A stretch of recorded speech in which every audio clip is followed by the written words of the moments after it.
Hello everyone! Vamos hoje estudar alguns pronomes em inglês. Não aqueles pronomes pessoais que servem como sujeito ou então que servem como objeto, mas nós vamos estudar aqueles pronomes interrogativos. What, where, when, why, which. Todos esses pronomes que servem para fazer perguntas ou então servem para que eu faça as conexões ali entre as orações. Entre uma oração e outra eu posso usar um desses pronomes para estar conectando. É uma lista de vocabulário, portanto, que vale a pena ser memorizada, para que você consiga ler com maior facilidade os textos do vestibular. Eu separei alguns exemplos e vamos ao primeiro. What? What makes you think like that? O que faz você pensar dessa forma? What makes you think like that? Você nota que o verbo make está imediatamente conectado com what, ou seja, eu não preciso usar nenhum auxiliar aí. Vai direto do what para o make, porque o what está ocupando a função de sujeito nessa minha pergunta. What did you see yesterday?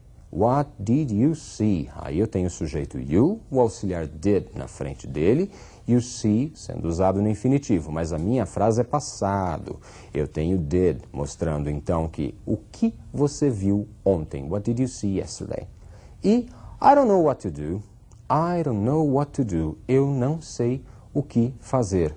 Aí o what não está funcionando como pergunta, tá? Ele está funcionando como uma conexão entre duas partes da minha frase. I don't know, a primeira parte, e what to do, a segunda.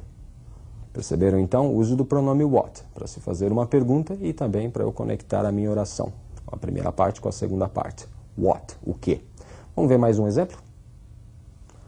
Who é outro pronome. Who are you? É uma pergunta muito utilizada, vocês devem conhecer essa pergunta já. Who are you? Quem é você? I don't know who she is. Eu não sei quem ela é. I don't know who she is. O uso do pronome who, portanto, pode ser para fazer pergunta ou então pode ser para conectar as partes ali da minha frase também. Da mesma forma que o what. Who, quem. Vamos ver mais um pronome? Whom. Esse whom é um parente do who. Whom were you talking to? Ou seja, com quem você está falando.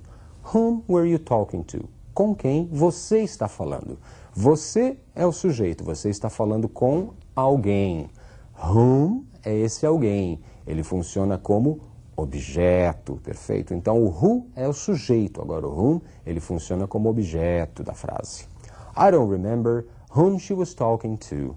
Eu não me lembro com quem ela estava falando. I don't remember whom she was talking to. Então, o whom aí conectando uma frase à outra e funcionando também como objeto, objeto do verbo talking to. The man whom I was talking to is my boss. Eu posso refazer essa frase usando that. The man that I was talking to is my boss. O homem com quem eu estava falando é meu chefe. Ou ainda, eu posso refazer essa frase sem nenhum dos dois e dizer The man I was talking to is my boss. É possível, então, omitir-se o pronome relativo. Ele está sendo ali usado para estabelecer a relação entre as duas orações, entre as duas frases, e em inglês eu posso retirá-lo. Não o tempo todo, mas em alguns momentos. Cuidado quando você estiver lendo. Às vezes você sente a necessidade de um that, de um who, de um pronome relativo. Quando sentir essa necessidade, pode crer. Ele pode estar presente ali. Só que em inglês ele às vezes é omitido. Vamos ver mais um exemplo? Which movie do you want to see? Star Wars or Independence Day? Então, qual filme você quer ver? Guerra nas Estrelas ou Independence Day, o Dia da Independência? Which é qual? Ele me dá a opção, né, entre um ou outro, entre um número limitado de escolhas, entre um número limitado de opções, no caso aí Guerra nas Estrelas e Independence Day. Qual o filme que você quer ver? E the book which I'm reading is very good. Ou então usando that. The book that I am reading is very good. Ou sem usar nenhum dos dois. The book I am reading is very good. Nos três casos eu vou entender. O livro que eu estou lendo é muito bom. Então eu posso utilizar o which, o that ou o who como pronome relativo para conectar sentenças. Porém, ele pode também, por vezes, ser omitido. Então, essas omissões é que a gente tem que tomar cuidado quando estiver lendo um texto, perfeito? Mais um pronome, vamos lá. Why? Por quê? Why are you so nervous? Olha o sujeito you. Are you? Você está. Por que você está tão nervoso? I don't understand why you are so nervous. eu não compreendo, eu não entendo por que você está tão nervoso. O pronome why serve também para fazer perguntas ou para eu conectar duas partes de uma oração. Mais um pronome, olha lá. When, quando. When were you born? Né? Quando você nasceu? I don't remember when she was born. Eu não me lembro quando ela nasceu. Então, when quer dizer quando, e ele serve ali para fazer a pergunta. When were you? Que está no passado, invertendo-se o verbo e o sujeito. E na frase seguinte, I don't remember when she was born, notem que não é uma pergunta. Então, ao invés de was she, eu tenho she was. Então, cuidado também com a utilização dos pronomes, esses que nós estamos vendo, os interrogativos, porque se ele está numa pergunta, você segue a construção da pergunta, invertendo o verbo, usando o auxiliar na frente do sujeito. Agora, se ele está no meio de uma oração, fazendo uma conexão e não uma pergunta, então a gente segue a ordem afirmativa. Verbo depois do sujeito, sem o auxiliar do does ou did, quando ele não for necessário, obviamente. Vamos ver mais um exemplo? Where é outro pronome. Where's your sister? Onde está a sua irmã? I don't know where my sister is. Eu não sei onde minha irmã está. São Paulo is the city where I was born. Então, São Paulo é a cidade onde eu nasci in 1970, em 1970. Então, na pergunta, where is your sister? Eu tenho a inversão is na frente de your sister, que é o sujeito, portanto é uma pergunta. I don't know where my sister is. Eu não sei onde minha irmã está. O verbo vai passar para depois do sujeito, porque não é mais uma pergunta. E São Paulo is the city where I was born. São Paulo é a cidade onde eu nasci, in 1970, em 1970. Então, percebem que o uso dessas palavras ele não se limita somente às perguntas? Ele vai aparecer em todo momento no texto um pronome desses, tá ok? Então, prestem atenção. É pergunta ou não é pergunta? Ou eu estou estabelecendo uma relação entre duas partes ali de um período? Vamos ver mais um exemplo? Whose, de quem, ou cujo, cuja. Vamos ver como funciona nas frases. Whose car is this? De quem é este carro? Whose car is this? De quem é este carro? Can you tell me whose car this is? Can you tell me whose car this is? Você pode me dizer, você pode me contar de quem é este carro? Notem ali que na pergunta eu tenho is this? Whose car is this? Invertido, não sujeito com o verbo. E nessa outra, a pergunta é a primeira parte. Can you tell me? A segunda segue na ordem afirmativa. A segunda parte segue na ordem afirmativa. Whose car this is? The teacher met the students whose grades are very low. Então, o professor encontrou-se, conheceu os alunos cujas notas estão muito baixas. Então, nesse terceiro exemplo, você tem o whose funcionando como cujas notas estavam ou estão muito baixas. Agora nós vamos dar uma olhadinha num pronome especial, o how. How, que sozinho quer dizer como. Mas eu posso combinar o how com adjetivos, e aí eu vou ter sentidos a mais. Observem então o uso do pronome how. How did you do this? Como você fez isso?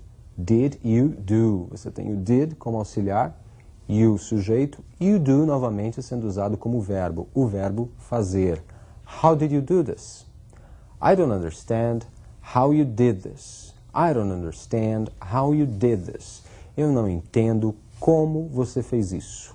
I don't understand how you did this. E notem que aí eu estou usando did como verbo. You did. Você fez. Como você fez isso. Então, funcionando sozinho, o how quer dizer como. E pode servir também para fazer as minhas perguntas, ou então pode servir também para fazer as conexões entre as orações. Agora vamos observar o how mais os adjetivos. Olha lá. How old are you? How old? Quantos anos? How old are you? Quantos anos você tem? How far is Rio from São Paulo? How, como? Far, longe. How far, qual a distância? Qual a distância entre o Rio e São Paulo? How deep is the Pacific? Deep, fundo, profundo. How deep, qual a profundidade? Qual a profundidade do Oceano Pacífico? How long is that street? How, como? Long, longo. Então, qual o comprimento? Qual o comprimento desta rua? How long does it take to go to Europe? How long também quer dizer quanto tempo. Então, eu posso estar perguntando qual o comprimento ou quanto tempo. Quanto tempo leva para ir até a Europa? How long does it take to go to Europe? Então, prestem bastante atenção no how long, porque ele tem um duplo sentido. Qual o comprimento e quanto tempo. Perfeito? O how ainda se combina com alguns adjetivos a mais. Observem. How wide is this room?